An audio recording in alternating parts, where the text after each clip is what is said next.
Fala galera, bem-vindos ao Flins e hoje nós vamos conversar um pouquinho sobre o universo steampunk. Estou aqui com o Luiz e com a Lívia, nosso casal nerd, hoje de steampunk.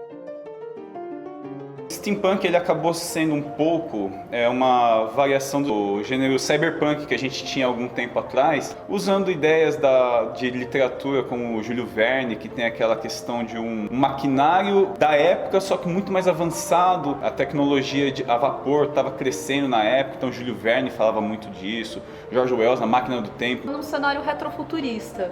Então, a ambientação mais comum do steampunk é a Inglaterra vitoriana, com uma tecnologia muito avançada movida a vapor. É sempre uma distopia. Um ponto da história, apesar da tecnologia ter avançado demais, alguma coisa deu errado. Histórias steampunks acabam envolvendo muita política, costumes da época, muitas vezes personagens históricos não são adaptados. Até por ter bastante influência da história, né? Muitos autores gostam de pegar personagens históricos ou personagens da literatura da época. Então você pode ter o steampunk desde uma aventura pirata até um steampunk em que eles vão para o espaço sideral, num foguete steam. Com a liberdade poética, Sim. Você pode fazer steampunk em qualquer época. Coisa. Bem, na literatura de steampunk, a gente tem desde aqueles livros que são introdução, são a base do steampunk, até aqueles que foram realmente criados de steampunk. Então, nesse caso, por exemplo, como a gente já citou, Júlio Verne é um dos expoentes, né? Se pegar 20 mil léguas submarinas, da Terra à Lua, A Volta ao Mundo em 80 Dias, você tem muitos detalhes de alguma tecnologia a mais e realmente algumas coisas a vapor. O Nautilus é uma descrição steampunk perfeita, né? Agressivíssima, exatamente. George Wells, como a gente falou também, né? Na Máquina do Tempo. Na Máquina do Tempo. O que tem assim de mais atual de steampunk, assim, mais conhecido? Recentemente foi lançado um livro chamado Steampunk Poe, que são os contos do Alan Poe com ilustrações steampunk. Pra gente é uma mistura perfeita, porque a gente adora Alan Poe, a gente adora steampunk, e é uma coisa que casa muito bem, os contos fantásticos do Poe com a estética do steam. No Brasil a gente tem a coleção Vaporpunk, já está no segundo volume, que são contos de autores brasileiros sobre steampunk, né? Então é bem legal ver, porque alguns autores, da mesma forma que autores internacionais fazem, autores brasileiros também pegam personagens da história brasileira, personagens da literatura brasileira. Então às vezes você tem até uma Iracema steampunk, de repente, né? Uou. É bem legal. Uou. Exatamente. As possibilidades são infinitas. sensacionais. Na Bienal do Livro de 2014 foi lançado As Lições de Anatomia do Temível Dr. Lewison, do Enéas Tavares. Também está sendo muito elogiado como literatura steampunk brasileira, fora o que já existe lá fora, que é uma grande quantidade de obras. Vamos lá, vamos começar cinema ou filmes. Uma coisa boa steampunk, vai gente, pra começar a brincadeira. Tá. Steampunk tem um pequeno problema no cinema. Nós temos filmes com uma qualidade visual muito legal, mas com histórias meio bostas. Sim, As Loucas Aventuras de James West, isso. A estética do filme As Loucas Aventuras de James West, eu acho linda. Cara, mas Os figurinos legais pra Mas caramba. o filme é uma grande... O filme é uma bosta. O Nautilus da Liga Extraordinária é top demais. Aquele Nautilus, a hora que ele saiu o carro Pô, é muito top, cara. Eu juro que eu tentei puxar um filme bom, hein, gente. Ó. Mas tem um filme Mas bom. existe um filme bom, steampunk. Que seria? Steam Boy. Steam Boy é uma animação. É muito sensacional. Foda. A animação É lindo. É lindo. É triste. Sim. E é steampunk. E do foi começo. quase todo. Algumas partes são animação, computação gráfica, mas a maior parte ainda é na mão. Cara, é sensacional. Modo steampunk, como é que funciona? Se a gente for falar, né, do steampunk do século XIX, true steampunk aqui, daí a gente pode pegar até duas vertentes principais que a gente vê o pessoal trabalhando bastante, que é a vitoriana e a Wild West, que também dá umas produções super legais, até o visual do Luiz tá meio inspirado no Velho Oeste. Sim, exatamente. Normalmente os personagens são o quê? São aventureiros, são exploradores, são cientistas, são personagens, assim, pessoas de vanguarda na época. Então a ideia do figurino é que seja um figurino que tenha as referências da época, como por exemplo o meu estilo mais vitoriano, né? As luvas de renda, as golas altas, camafeus, etc. Mas que tenha também as referências modernas, né? A luva de couro, um corset mais diferente. Um óculos diferente. Os goggles, que são uma goggles. coisa muito legal no figurino steampunk. Muito couro é usado, muito... Assim, hoje em dia a gente vê steampunk de todas as cores, mas o mais clássico é o steampunk em tons de marrom, de bege, que dá bem assim uma característica de roupa de explorador mesmo. E acessórios, né? As armas customizadas, o pessoal usa muito as armas Nerf pra customizar pro steampunk, fica bem bacana. E muito legal. Cara, uma arma fica bem Nerf. style, né? Você pega uma Nerf, joga um spray dourado e vê ela vir steampunk, é mágico. A gente improvisa muita coisa.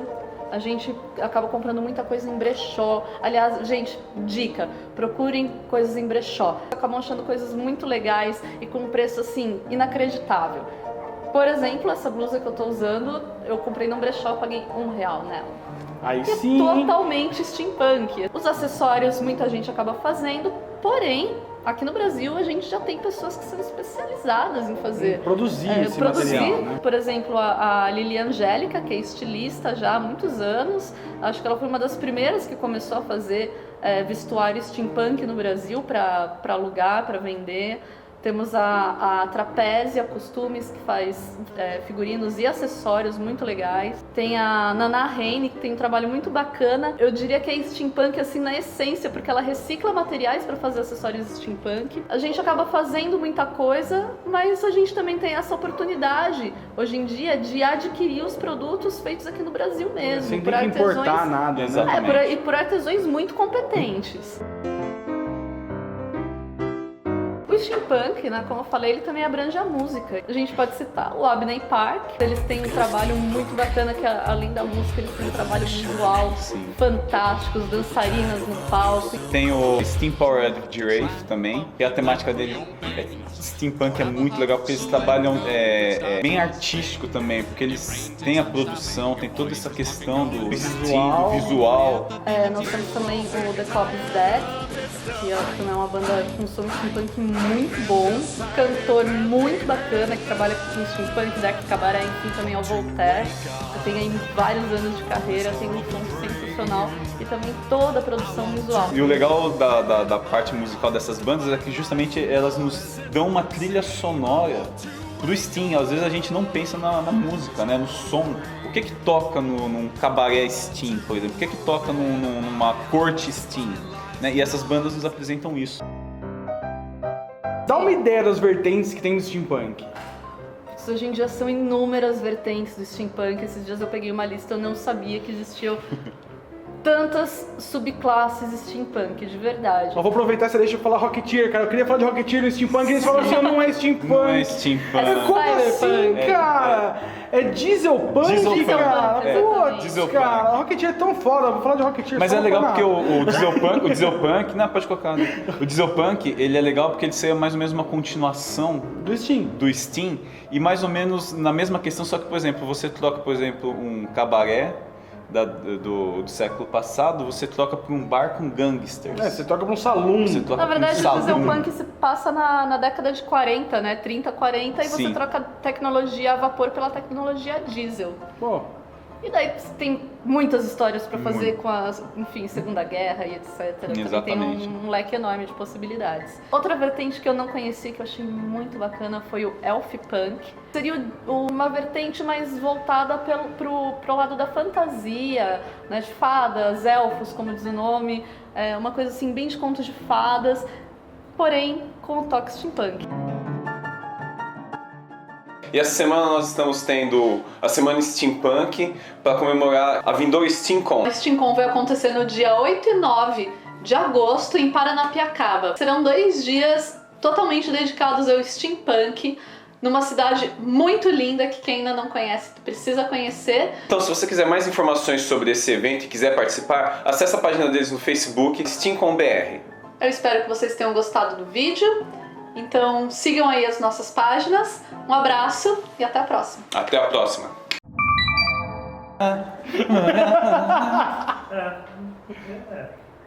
É isso que eu falei, é mais um The Electro Swingers.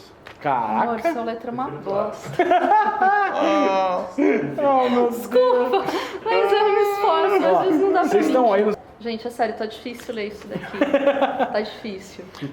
Tá, minha letra é uma... Caderninho de caligrafia, né? Você acha que é fácil escrever com aquela fez máquina muita- balançando assim? Porra, mano. Eu confesso que minha professora de português mandou eu fazer 4 cadernos de caligrafia. Puta. E não funcionou, E vocês não podem funcionou! ver. Fogo! Eu queria dizer que tava Charlie. Acho que esse podia ser o casal Candy Mountain. Fechou. Acho que tem o Google Plus, já que a gente Não, tem. e-mail. Se tem o Gmail, A gente tem. nunca fez nada, né? É, então, não. tem, Não, mas é mas fácil de é cortar. inútil.